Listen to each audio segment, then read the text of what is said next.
Free پھوکٹ میں کیمرے میں لا رہے ہیں یار، دیکھ لیں فری پھوکٹ میں. چلیں بھائی،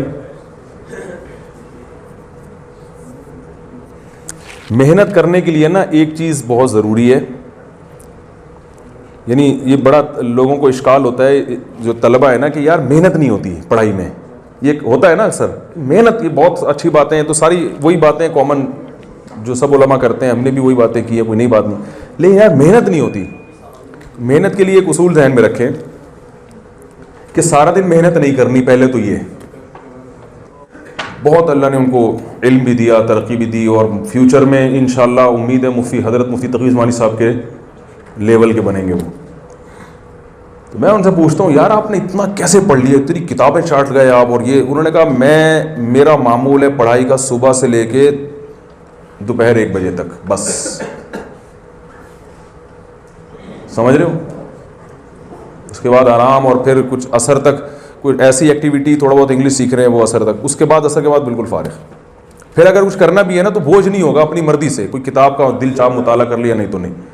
کیونکہ انسان کو جب یہ ہوتا ہے نا میں محنت کرنی ہے رات تک، تو وہ ہوتی نہیں ہے. جب انسان کو نا بھائی اتنے گھنٹے ہیں، اس کے بعد لو فری، صحیح ہے نا، اس کے بعد لو فری کریں گے، تو وقت میں بہت برکت ہوتی ہے، بہت کچھ کر لیتا ہے وہ.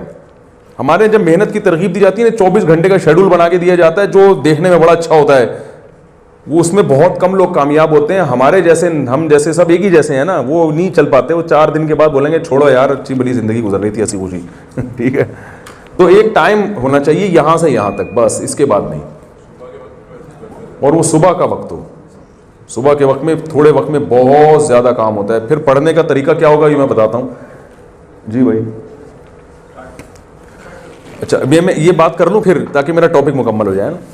دوسرا یہ کہ کتاب کھول کے پڑھنے کا دل نہیں کرتا. یہ بھی ایک کامن بیماری ہے جو ڈینگی سے زیادہ پھیلی ہوئی ہے. کسی کا بھی دل نہیں کر رہا. میرا خیال ہے اس پاکستان میں ایک بندہ بھی ایسا نہیں ہوگا. اب جب دل ہی نہیں کر رہا، کسی کام میں دل ہی نہیں لگ رہا ہے اور جھنجھلاہٹ ہونا شروع ہو گئی، تو وہ ساری موٹیویشن ایک طرف رہ جاتی ہے. درخت لگانا اور قیامت اور جنت میں ثواب اور وہ فرشتے آئیں گے، حوریں ملیں گی. آدمی کہتا ہے یہ جو ٹینشن ابھی مل رہی ہے. تو یہ بات خوب یاد رکھیں، ہم نے بڑے بڑے علماء سے سنا ہے جنہوں نے علم میں بڑی ترقی کی ہے. انہوں نے کہا کہ دیکھو بھائی ایک ٹائم نکال کے رکھو اور اس میں کتاب لے کے بیٹھ جاؤ. اس میں کتاب لے کے بیٹھ جاؤ، ٹھیک ہے نا. 75% کام انشاءاللہ ہو گیا آپ کا. اس کے بعد جھنجھلاہٹ اس لیے بھی ہوتی ہے کہ یہ پتہ ہی نہیں ہوتا ہے کہ پڑھنا ہے کیسے.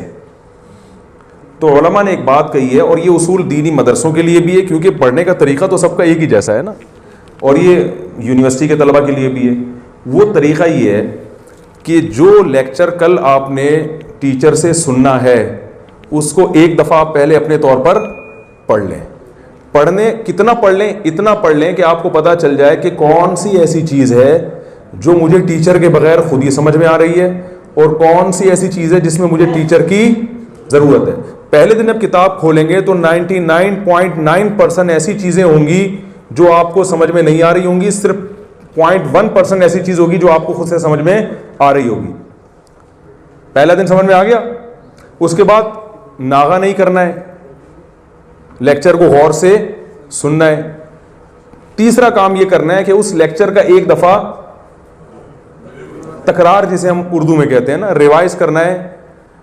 کسی کو بٹھا کے سامنے، ایسے دیکھ کے نہیں، بلکہ وہ یعنی وہ لیکچر آپ ڈیلیور کر دیں کسی دوسرے کو. کسی کو بٹھا لیں، پیسے دے کے بٹھا لیں، بے شک بندہ 50 روپے لے ذرا بیٹھ جائے 15 منٹ کے لیے.